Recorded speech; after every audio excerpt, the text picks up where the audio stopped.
Bismillahirrahmanirrahim. Assalamualaikum warahmatullahi wabarakatuh. Alhamdulillah, alhamdulillahi rabbil alamin. Wassalatu wassalamu ala asrafil anbiya wal mursalin. Nabiyyina wa habibina Muhammadin wa ala alihi wa ashabi ajmain. Wa man tabi'ahum bi ihsanin illa yaumiddin amma ba'du. Yang terhormat Bapak Haidi Hajar Widakdo selaku dosen pengampu mata kuliah Tafsir Ayat dan Hadis Ekonomi. Sebelumnya, perkenalkan nama saya Muhammad Hashim Nugraha. Di sini saya akan mempresentasikan hasil tugas ujian akhir semester yang berjudul Gharar dan Maisir yang telah diberikan. Baik, di sini ada penjelasan tentang pengertian dari gharar. Gharar adalah istilah dalam hukum Islam yang berarti ketidakpastian, spekulasi, atau risiko yang berlebihan dalam transaksi. Dalam konteks bisnis, gharar itu merujuk pada transaksi yang tidak jelas atau mengandung elemen ketidakpastian yang tinggi. Contoh sederhananya, gharar adalah melakukan jual beli barang yang belum jelas spesifikasinya atau belum dimiliki oleh penjual. Dalil tentang gharar. Dari hadis Abu Hurairah meriwayatkan bahwa Nabi Muhammad SAW bersabda, "Janganlah engkau menjual sesuatu yang belum engkau miliki." Hadis riwayat Abu Dawud, Tirmizi, dan Nasai. Dalam hadis ini, Rasulullah SAW melarang segala bentuk transaksi yang tidak jelas dan belum dimiliki yang bisa mengarah kepada gharar itu sendiri. Kita masuk di bagian pengertian maisir. Maisir itu adalah segala bentuk permainan atau aktivitas yang melibatkan taruhan atau perjudian, di mana misalnya seseorang bisa mendapatkan keuntungan secara tidak adil dengan merugikan orang lain.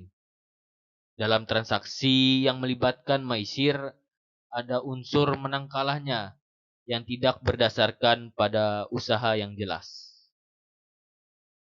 Dalil tentang maisir. Adapun dalil pelarangan riba dalam Quran surah Al-Maidah ayat 90. Hai orang-orang yang beriman, sesungguhnya meminum khamar, berjudi atau berkorban untuk berhala, mengundi nasib dengan panah, itu adalah perbuatan yang keji, termasuk perbuatan syaitan. Maka jauhilah perbuatan-perbuatan itu agar kamu mendapatkan keberuntungan. Di sini ada penjelasan tentang aplikasi gharar. Yang pertama, transaksi finansial.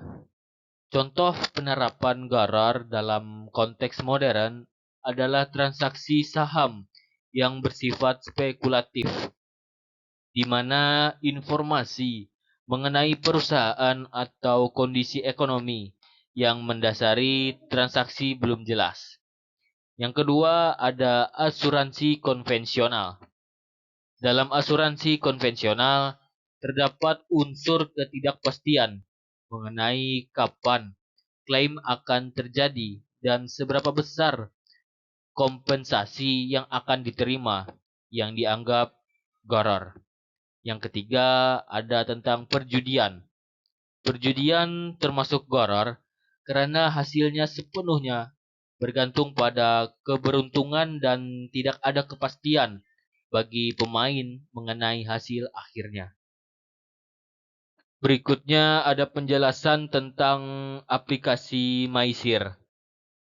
Perjudian online. Banyak situs web dan aplikasi yang menyediakan fasilitas perjudian dalam bentuk permainan kasino lotre, dan taruhan olahraga yang termasuk dalam kategori maisir itu. Taruhan saham dan forex, spekulasi. Selanjutnya ada dasar yang jelas dalam perdagangan saham atau falas juga dianggap sebagai bentuk maisir jika tujuannya semata-mata untuk mencari keuntungan dengan penggandaian fluktuasi pasar yang tidak terduga. Permainan berhadiah, beberapa jenis permainan berhadiah. Dampak garar dan maisir dalam ekonomi. Yang pertama, mengurangi kepercayaan dalam transaksi, ketidakpastian atau gharar, menyebabkan keraguan, membuat pihak-pihak kurang percaya dan enggan bertransaksi. Dan yang kedua, menciptakan ketidakstabilan ekonomi, praktik maisir atau perjudian, dan gharar mendorong spekulasi yang dapat meningkatkan risiko yang menimbulkan ketidakstabilan di pasar. Yang ketiga, ada merugikan pihak tertentu. Gharar seringkali menguntungkan satu pihak dengan merugikan pihak lain, menciptakan ketidakadilan dalam ekonomi. Dan yang keempat, menghambat pertumbuhan ekonomi berkelanjutan. Aktivitas spekulatif yang mengandung maisir tidak menghasilkan nilai ekonomi yang real sehingga tidak mendukung pertumbuhan ekonomi jangka panjang. Dan di sini ada penjelasan tentang manfaat penerapan prinsip gharar dan maisir bagi masyarakat. Yang pertama ada stabilitas ekonomi, mengurangi fluktuasi ekonomi dan mendukung pertumbuhan yang stabil. Yang kedua ada perlindungan terhadap kerugian, melindungi masyarakat dari risiko kerugian besar akibat ketidakpastian. Dan yang ketiga ada transaksi yang adil, menciptakan lingkungan transaksi yang transparan dan adil bagi semua pihak. Dan yang keempat, ada peningkatan kepercayaan, meningkatkan kepercayaan antar pelaku ekonomi dan mendorong kolaborasi. Dan yang terakhir, atau yang kelima, pemberdayaan ekonomi, memfokuskan masyarakat pada usaha produktif daripada spekulasi. Sekian, terima kasih. Itulah tadi penjelasan dari saya tentang gharar dan maisir. Sebelumnya, mohon maaf apabila saya ada salah kata atau perbuatan yang kurang berkenan dan penjelasan saya kurang dapat dipahami. Sekian dari saya, terima kasih. Wabillahi taufiq walhidayah. Wassalamualaikum warahmatullahi wabarakatuh.